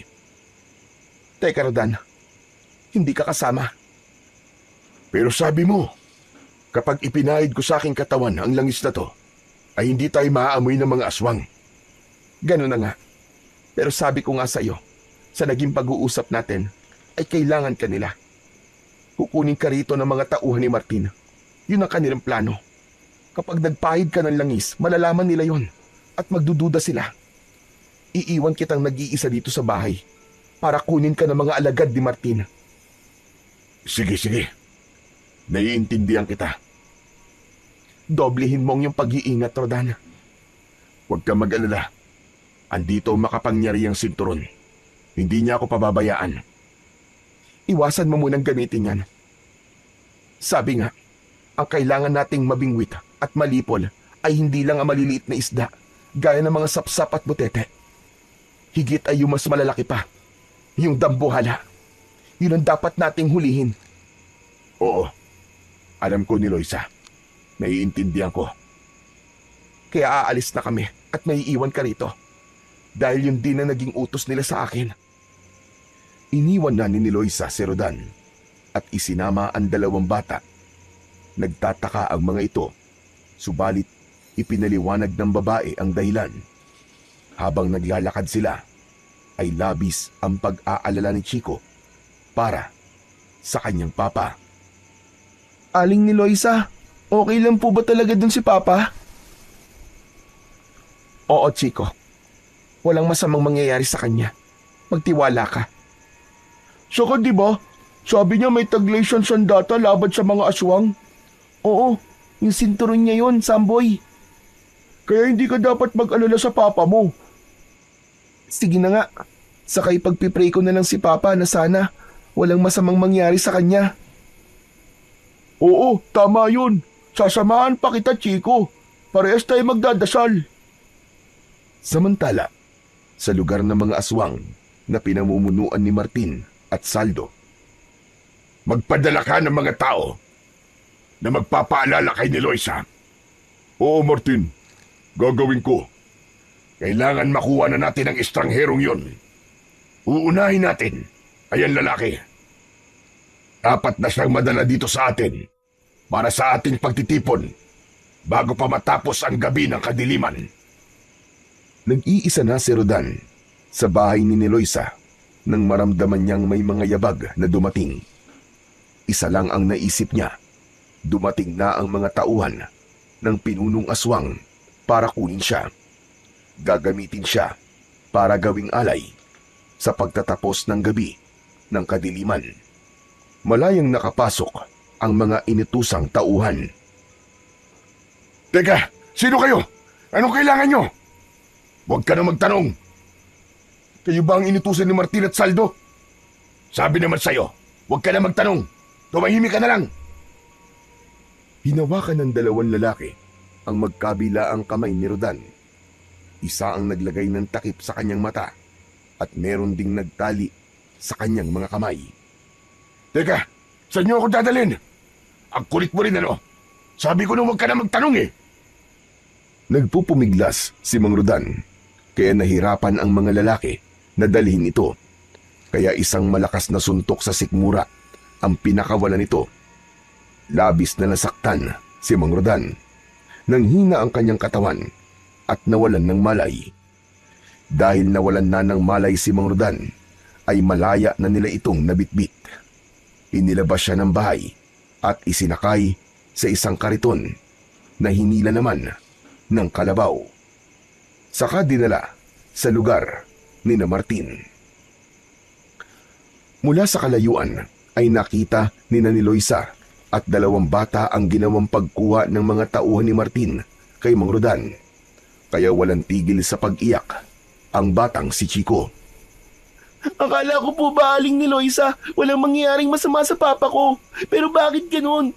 Kinuha po siya ng mga masasamang lalaki na yon. Tinangay po nila si papa. Oo nga po, Inang. Baka mapano po si Mang Rodan. Chico, Samboy anak, alam ni Rodan na mangyayari yon dahil nasabi ko yon sa kanya. Hindi ko po kayo maintindihan eh. Paano po kung patayin po nila ang papa ko? Kaya nga ang gagawin natin ay ililigtas natin ang papa mo. Po, ipinahuli niyo po si papa para iligtas po natin. Bakit po ganun? Kailangan makapasok sa lugar na pagdarausan ng pagdiriwang at pag-aalay ang papa mo dahil naroon ang mga pinuno na dapat patayin. Ang papa mo, ang siyang gagawa noon. Tapos, tayo po, Inang. Ano po gagawin natin? Tayo ang poprotekta kay Rodan. Kaya nga, pinagpahid ko kayo ng langis dahil hindi nila tayo maaamoy at malaya tayo makakapasok sa loob para tulungan ang papa ni Chico. Naiintindihan niyo na ba ako ngayon? Basta, kailangan po walang masamang mangyari sa papa ko. Titiyakin natin yon, Chico. Kaya nga makinig kayong maigi sa mga sasabihin ko at kung anong dapat nating gawin. Walang dapat na magkamali at walang dapat sumablay. Nang madala na si Rodan sa lugar na bulwagan para pagdadausan ng magiging seremonya sa pagtatapos ng gabi ng kadiliman, ay inihiga na nila si Rodan sa isang malapad na mesa sa gitna ng bulwagan. Nag-utos na si Martin upang lumabas na ng kani-kanilang lungga ang mga aswang. Sumunod naman ang mga inutusan. Isa-isang kinatok ang mga bahay upang lumabas na ang mga ito. Kasunod nun ay ang pagtunog ng tambuli. Hudyat na sa konting sandali ay gagawin na nila ang kanilang seremonyas. Nakapasok na rin ang grupo ni Niloisa sa loob ng bulwagan. Dahil sa langis na ipinahid sa katawan ay hindi sila naaamoy ng mga aswang. Kaya nagkunwari silang kalahi din ng mga ito. Kumilos sila gaya ng mga aswang na naroon. Galingan niyo ang ginagawa niyong pagkukunwari para hindi sila magduda. Opo, Inang. Ang hirap pala magkunwaring aswang. Basta kaya mo yan, Chico. Kailangan nating galingan para sa papa mo. Oo, Samboy. Dapat nating mailigtas si papa. Napuno na ang bulwagan ng iba't ibang uri ng aswang. Samantala si Rodan na nasa gitna ng isang lamesang kahoy ay tinakpan ng isang itim na tela. Wala pa rin itong malay. Patuloy ang pagtunog ng tambuli na sinundan ng sunod-sunod na tunog ng tambol. Pahiwatig na malapit na ang pagsisimula. Ang kadiliman ay lalong namayani. Walang liwanag na makikita mula sa bulwagan. Ang nagiging tanglaw lang nila ay ang maliit na liwanag mula sa mga sulo na naroroon. Subalit hindi sapat yun upang magbigay ng tanglaw sa kanilang bulwagan. Labis na ang pag-aalala ni Niloisa dahil tanaw niya na hindi gumagalaw si Rodan sa ilalim ng itim na tela. Kaya inutusan niya si Samboy. Anak, Kailangan makalapit ka kay Rodan. Po, anong gagawin ko, Inang? Kailangan gisingin mo siya. Mukhang matindi ang ginawa sa kanya ng mga alagad ni Martin. Kaya hanggang ngayon ay wala pa rin siyang malay. Sige po, Inang. Gagawin ko po yun. Ipaamoy mo kay Rodan ang halamang ito upang magkaroon siya ng malay. Kapag nagkamalay na siya, sabihin mong maghanda na siya dahil sa maikling sandali ay magsisimula na ang seremonyas. Gagawin na siyang alay. Hindi dapat maibaon sa katawan niya ang balaraw ng kadiliman. Dahil kapag naibaon yun sa katawan niya, wala na tayong magagawa pa para iligtas siya. Naku po, sinasabi ko na nga ba eh. Mapapahamak talaga ang papa ko. Chico, akong bahala. Kaya nga pupuntahan ko ang papa mo para magising na siya at hindi magawang saktan ni Martin. Galingan mo, Samboy ah. May tiwala ako sa iyo, partner. Oo, partner. Huwag ka mag-alala. Matatapos natin ang misyon na ligtas ang papa mo. Umalis na si Samboy para sundin ang utos ng kanyang inang si Eloisa. Dahan-dahan ay lumapit si Samboy sa kinaroroonan ni Mang Rodan. Tama ang inang niya. Wala pa rin itong malay. Nagtago si Samboy sa ilalim ng mesa at ng itim na tela. Ipinaamoy ang halamang ibinigay sa kanya ng kanyang inang. Saglit pa ay nagising na nga si Mang Rodan. Sino ka? Mang Rodan, huwag po kayo maingay. Si Samboy po to. Inutusan po ako ni inay para gisingin ka dahil magsisimula na po ang seremonya. Napahaba ba ang tulog ko? Diyos ko, salamat. Ginising mo ako, Samboy. Sige po, kayo na po ang bahala. Kailangan ko na pong bumalik kina inang. Si Chico, ang anak ko, nasan? Kasama po namin siya. Pero huwag po kayo mag-alala, okay po si Chico. Kami po ni inang ang bahala sa kanya. Huwag na huwag niyong pababayaan ang anak ko. Nakikiusap ako sa inyo. Opo, kami pong bahala kay Chico.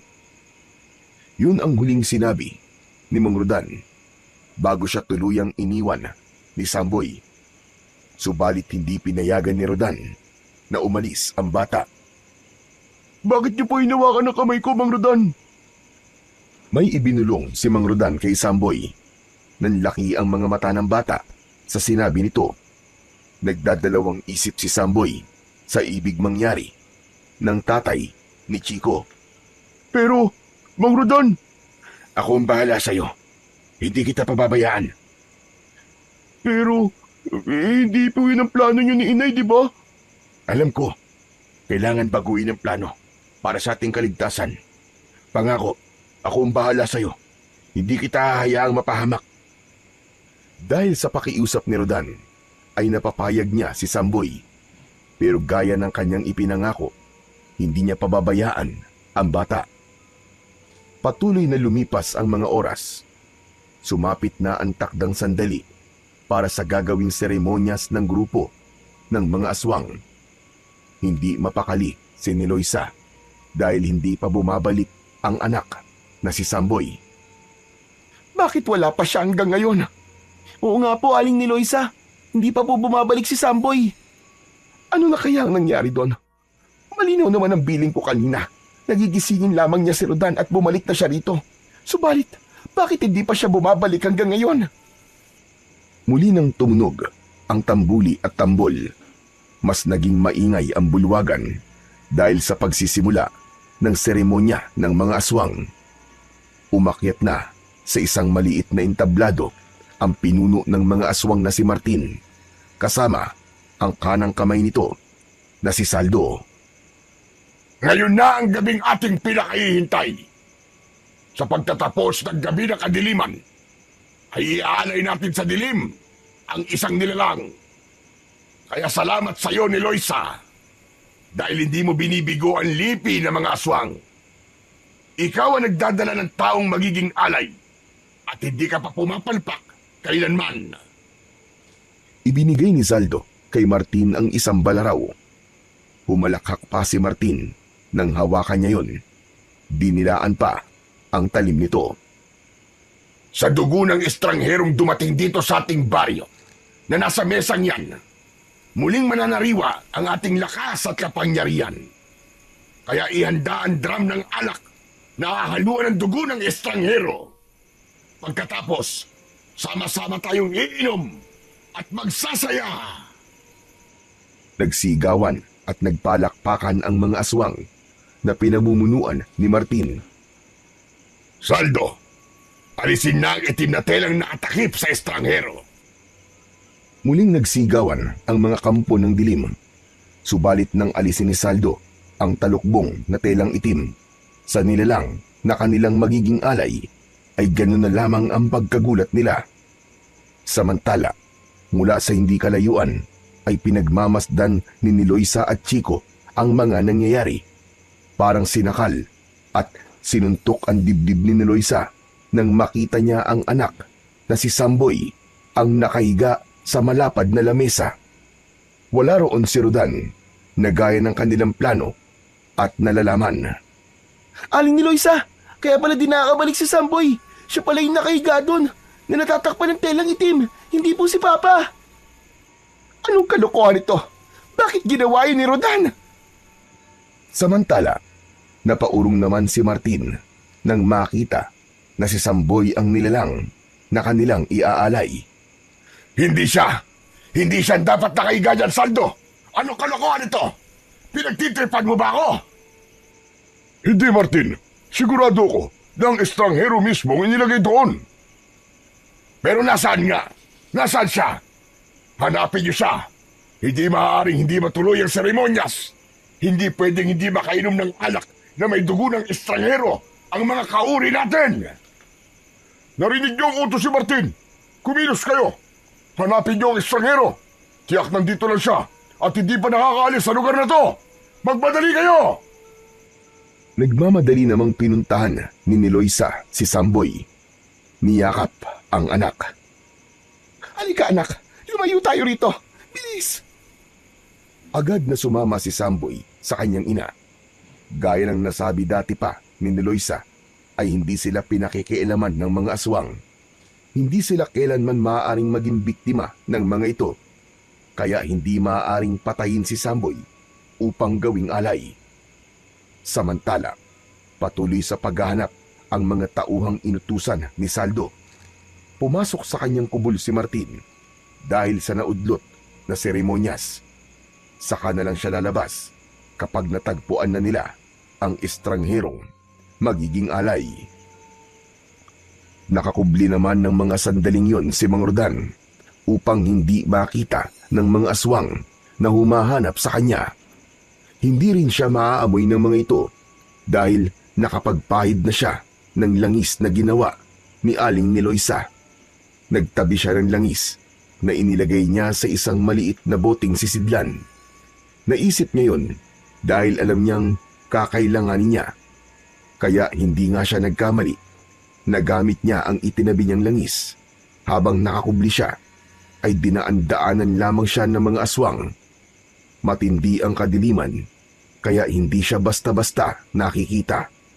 Tinanggal niya ang suot na sinturon at ibinaba niya sa lupa. Gaya ng dapat na mangyari, tumigas na tila bakal ang sinturon na gawa sa balat ng hayop. Ngayon ay magagamit niya na ito upang harapin ang nagkalat na mga aswang.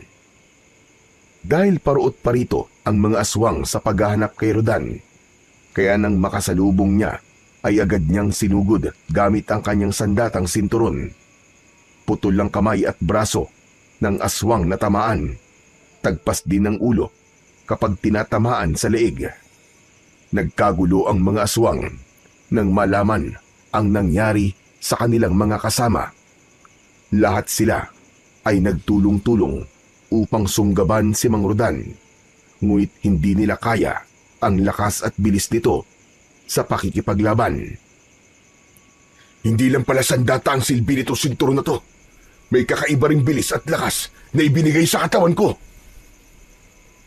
Sa bawat sugod ng mga aswang, ay tinitiyak ni Mang Rodan na gugulong ang ulo ng mga ito o di naman kaya ay putol ang bahagi ng katawan. Sige! Mga hayop kayo, mga aswang kayo! Lumapit kayo! Para matikman nyo na ang kamatayan nyo! Samantala, ang kaguluhang yun ay nakita na ni Loisa pati na ng dalawang bata. Aling ni Loisa, si Papa ko po yun. Jack, siya po ang kalaban ng mga aswang. Tama ka, Chico. Si Mang Rodan nga. Tinupad niya ang kanyang ipinangako na hindi niya tayo pababayaan. Oo nga po, Inang. Pero hindi ko pa rin gusto ang ginawa niya kanina. Inilagay niya sa peligro ang buhay mo. Inang, kaya naman po ako pumayag dahil sabi mo nga, hindi tayo sasaktan ni Martin. Hindi nila tayo magagawang patayin, hindi ba? Kahit na, sobra pa rin ako kinabahan nang makita kita na sasaksakin na sana ni Martin. Kasi nga, Samboy, love na love ka nung nanay mo. Tama ka, Chico. Hindi ko kayang mawala sa akin si Samboy. Siya ang buhay ko. Pero, teka, hindi pwedeng wala tayong gawin. Kailangan natin tulungan si Rodan para maubos na ang mga aswang. Paano po, Aling ni Loisa? Kumuha kayo ng kahit na anong matigas na bagay. Gagamitin natin yon para labanan ng mga aswang. Pwede na kaya ang kahoy na to, Inang? May nakuha na rin po akong kahoy, Aling ni Loisa. Huwag tayong maghiwa-hiwalay. Kapag may nakita tayong aswang, pagtulong-tulungan natin. Hatawin natin ang kahoy. Ganun nga ang ginawa ng tatlo. Sa bawat aswang na kanilang makikita ay pinagtulungan nilang hambalusin. Ito ang dapat sa'yo! Ito pa! Ako naman! Ito ang dapat sa'yo! Salbahe kang aswang ka! Dapat sa mga halimaw na kagaya mo ay mamatay! Ito! Sa ganung paraan, kahit paano ay nakakatulong ang tatlo para mabawasan ang mga aswang. Samantala, patuloy sa pakikipaglaban si Rodan at marami-rami na rin ang kanyang napapatay. Nakarating yun kay Martin. Galit na galit sa kanyang nalaman. Hindi maaari! Hindi maaari ito! Hindi pwedeng malipol ang lahi namin! Pero, kanina pa niya inuubos ang estrangherong yon. Humanda ka, Saldo! Hindi natin maaaring ipagwalang bahala ang pangyayari ito! Anong gagawin natin, Martin? Tayo ang haharap sa estrangherong yon. Siya ang dapat mamatay, hindi ang mga kauri natin! Lumabas na ng kanyang kubol si Martin at nakita niya na marami sa kanyang mga kauri ang nakahandusay at wala ng buhay. Napakalakas ng loob mong guluhin ang aming seremonyas! Hayop ka! Magbabayad ka sa ginawa mong ito! O ano? Nagulat ko ba kayo? Dahil ang estrangherong gagawin yung alay sana ay siya palang lilipol sa inyo. Huwag kang hambog.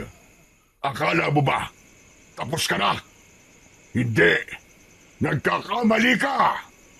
Sige, lumapit ka para makita mo kung anong hinahanap mong demonyo ka.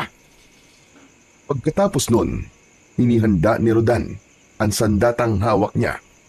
Isang maling kilos lang ni Martin ay tiyak na may paglalagyan ito. Kaya matatapos na ang katakawan ng pinuno ng mga aswang. Subalit bago pa sumugod si Martin, ay nakita niya ang biglang pagbabagong anyo ng kanang kamay ni Martin na si Saldo. Naging nakakatakot na halimaw ito. Isang aswang at handang lapain si Rodan. Sige, Saldo! Bigyan mo ng leksyon ng pangahas na estrangherong yan! Patayin mo siya! Lapain mo hanggang sa gusto mo! Akala mo yata matatakot mo ko? Kahit ano pang itsura mo, hindi tatayo ang balahibo ko sa'yo. Tikman mo ang kapangyarihan ng sinturon ko! Pinaikot-ikot ni Mang Rodan sa ere ang hawak na sinturon. Saka ito inihataw sa aswang na si Mang Saldo. Tinamaan ang katawan ng aswang. Umigik ito at napasigaw dahil sa sakit. Kaya naman, sinamantala yon ni Rodan. Agad niyang sinundan ang ginawa niyang paghataw sa aswang. Paulit-ulit yun hanggang natadtad ng taga at sugat ang aswang na umatake. Kaya nanghina ito at tuluyan nang bumagsak sa lupa. Kitang-kita ng pinuno ng mga aswang na si Martin ang nangyari sa kasama niyang si Saldo. Napaurong ito at naramdaman niyang hindi pangkaraniwan ang lakas ng estrangherong nasa harap niya. O ano? Wala ka ng kawala ngayon, Martin. Ikaw na ang susunod. Nabubulagta sa lupa. Subalit, pilit na nagpakita ng tapang si Martin. Hindi pa rin ito sumuko sa harap ni Rodan. Ungas! Anong bubulagtaan sinasabi mo? Hindi mangyayari yon, Gunggong. Dahil hindi mo pa lubos na kilala kung sino ang kaharap mo. Wala akong pakialam kung di pa kita ganap na kilala.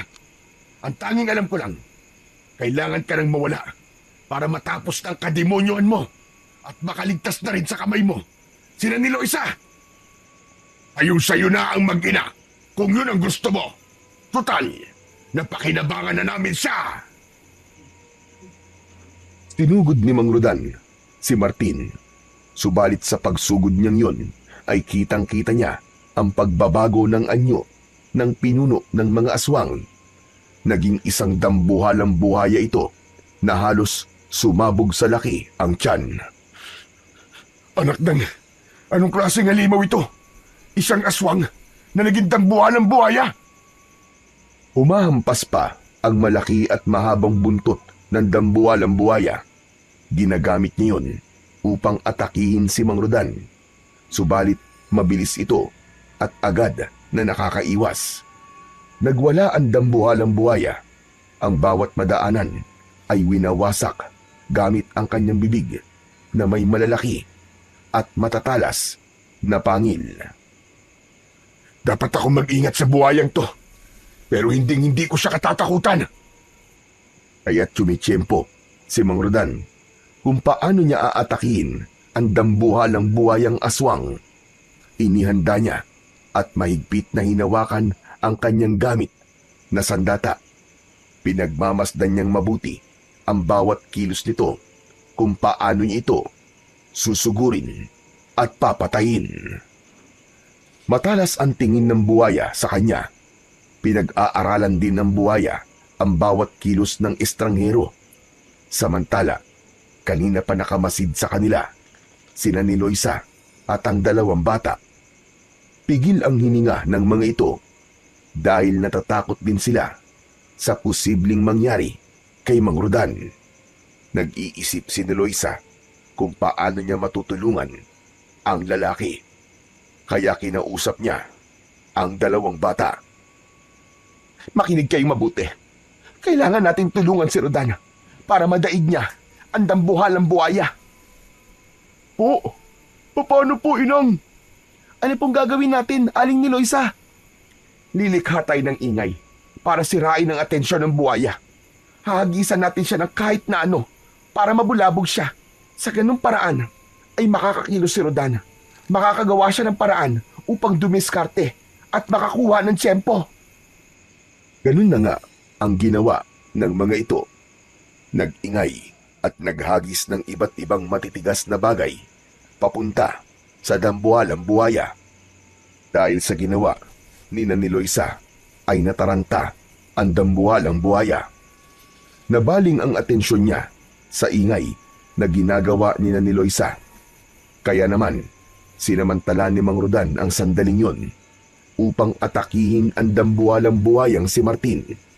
Pinuntirya nito ang malalaking mata ng buhaya. Tinusok niya yon gamit ang kanyang hawak na sandatang sinturon. Buong lakas niyang ibinaon sa mata ng buhaya. Tumalsik pa ang masaganang dugo mula sa mata ng halimaw. Hayop ka! Demonyo ka! Tignan ko lang kung may magagawa ka pa. Ngayon bubulagin na kita.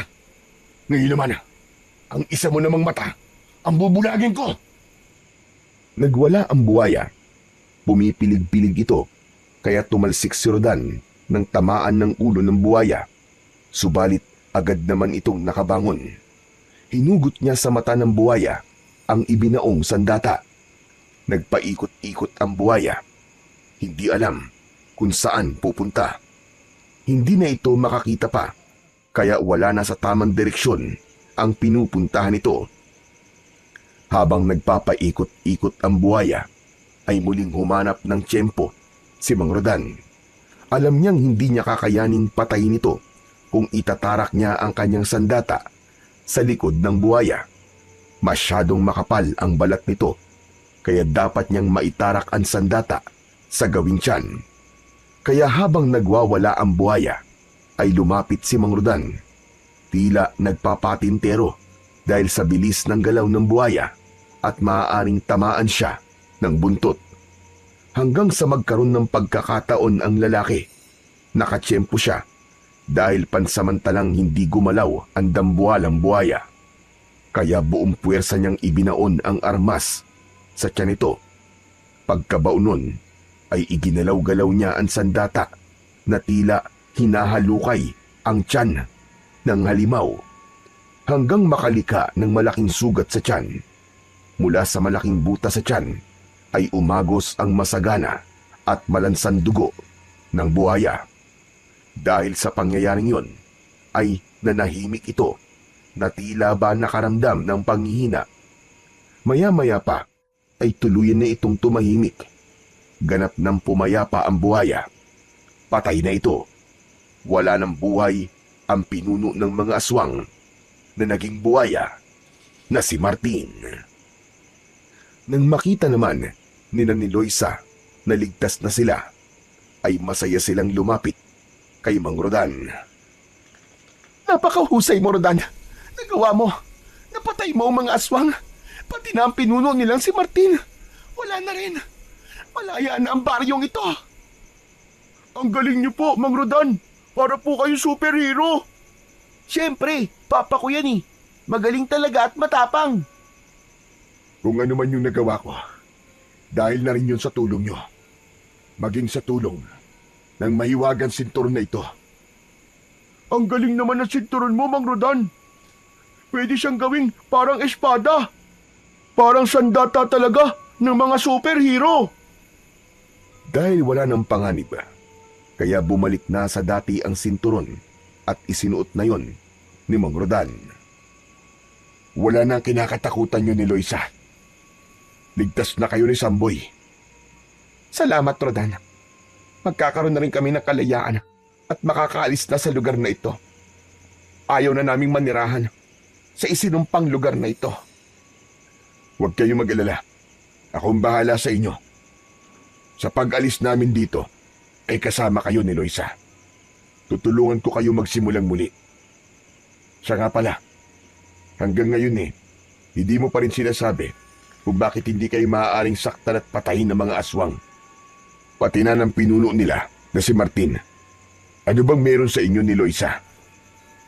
Dahil kapatid ko si Martin, kadugo ko siya at hindi niya maaaring dungisan ng dugo namin ni Samboy ang kanyang mga kamay. Nasira ang relasyon namin magkapatid nang piliin niyang maging aswang sa kagustuhang maging pinuno at gamitin ang mga aswang na yon sa kanyang sariling kapakinabangan. Pero sa sinapit niya ngayon, wala akong pinanghihinayangan dahil siya ang pumili ng kanyang ikakapahamak. Tama lang na pagbayaran niya ang lahat ng kanyang mga naging kasalanan at kademonyohan. Sa buhay natin, tayo ang pumipili ng buhay at magiging kapalaran. Subalit huwag nating hayaan na kainin tayo ng pagiging gahaman at kasakiman. Piliin pa rin natin ang tama at lumayo sa kasamaan na magdadala sa atin sa kapahamakan.